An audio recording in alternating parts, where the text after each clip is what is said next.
Hi guys, welcome back to my channel. Today we're going to do my check-in. It's week 2 check-in for October 8th through the 14th.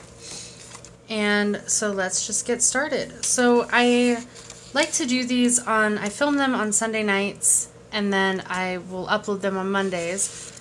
So as you're watching this, it's the 15th. And I'm going to start by saying right now, I am over budget on everything right now except my allowance. So, and I think part of that is I went out of town. I went to my brother's yesterday, and that's a few hours away, so I had to get extra fuel that I didn't budget for. And groceries and household, I had to get some extra household stuff that I didn't realize. So I didn't budget for that also. But let's just go ahead and put everything in. My groceries was Walmart. That was $68.43. And I do just bunch everything together. But last week I only had $52.48 left. So we're going to $52.48 minus $68.43. So I'm negative $15.95. And I think part of that is just because I did a lot of shopping in the first week, and that totaled $100, and I only budgeted $150 for groceries and household. But this is like my first real, it's not the first like budget that I've done, but it's the first time that I'm making myself accountable each week instead of just at the end of the month. So I'm figuring out exactly where my money is going, and then I can adjust accordingly. As I do this, my November budget is already done, but if I have to adjust this, I most certainly will.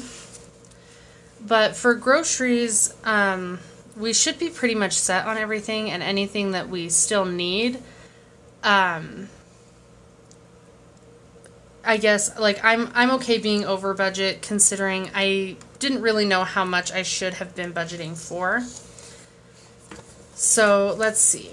We'll go to fuel next. I only filled up once this week, and that was today. Today's Sunday, so that was $27.53. And last week I ended with $39.17.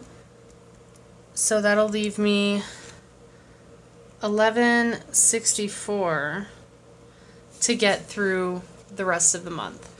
So while I'm saying that, my last payday of this month is on the 30th, and that also gets a little hinky because the 30th is my first paycheck in November, is how I budget for it, but I have included that week here as week 5 for October because that's where the Monday starts. So that part gets really confusing also.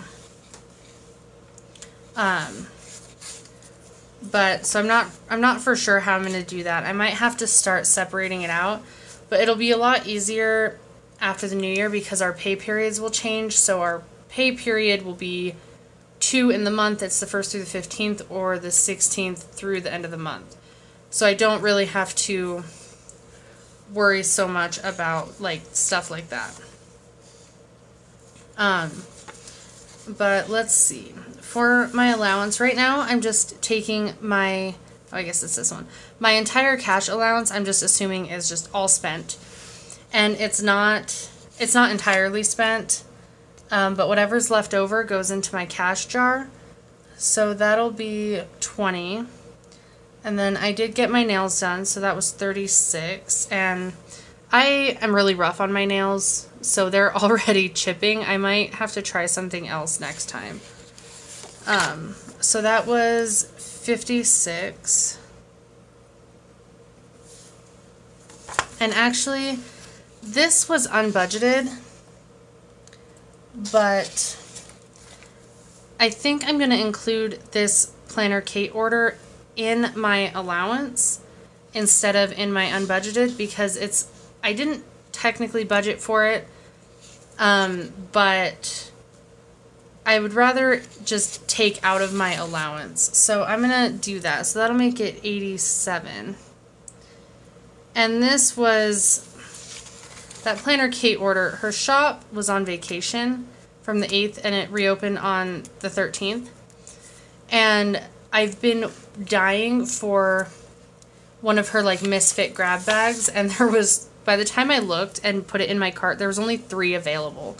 So it was kind of a panic order. So, I mean, it is what it is, but I would rather take it from my allowance and short myself than take it from my unbudgeted. So that will leave me $12.98 for the rest of the month. And it's hard there because I didn't budget for this cash allowance. I didn't budget for this one in my check-in, but I've already pulled that cash out. So I will definitely have to figure something else out for that. Especially going forward where I still have 2 more weeks to get the cash allowance. And one of them is already pulled. So I might end up having to put that towards the next week or figure out how I'm going to do that. And then my unbudgeted, since I put that from my allowance, I just have my bank fee was $3. And I forgot about that. I did include it here, and it's not unbudgeted. I just didn't, technically I didn't put it in here in my actual budget, but I wanted it to stand out so I remembered that it was there. So that's it for this check-in. I'm not doing that great, but like I said, it's the first time that I've like put set amounts to certain categories like groceries and fuel and how much money I'm allowed to spend for myself or for my son that's not budgeted. And so I'm guessing next week everything is going to be red because I will fill up my car again. It's getting to that point of the year where I don't want it to go under half because I don't want to have to fill it in a blizzard. So I'll start having more fuel transactions. That they'll be smaller amounts, but there will be more of them. So that'll go over. My allowance technically will go over because I already have that $20 out. But and then of course there's nothing left in unbudgeted. But I don't know. There's nothing remaining there, but since this one's in the negative, technically that one's in the negative by the $52. But I don't know. I'll have to figure out something else for when I do these in November, and hopefully I can start adjusting my budget accordingly to how much money is being spent and needs to be allocated for these categories that I'm trying to keep an eye on. But anyway, that's it for this video. And I hope you guys like this kind of stuff, but I will see you guys next time. Bye, guys.